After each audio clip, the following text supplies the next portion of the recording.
Israeli tanks roll into Gaza as Israel launched its ground offensive. Fires broke out and smoke billowed above the city's skyline.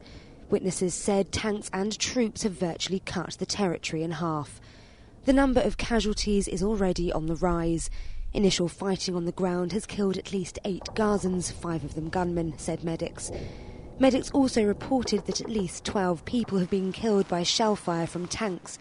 Most of the dead are civilians. 4 were from the same family.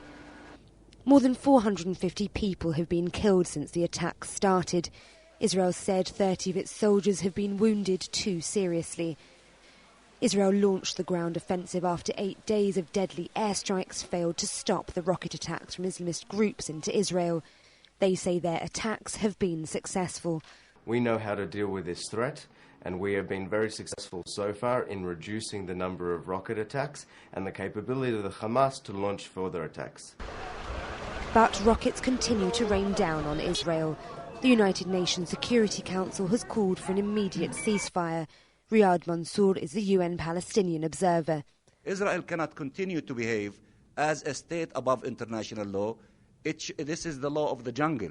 Israel has to behave according to international law, and the norm of international law, especially with regard to proportionality, would make it illegal, immoral, and forbidden for Israel to do what they are doing against our people.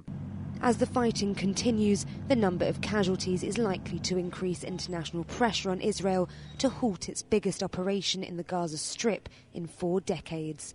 Basma Fahim, Reuters.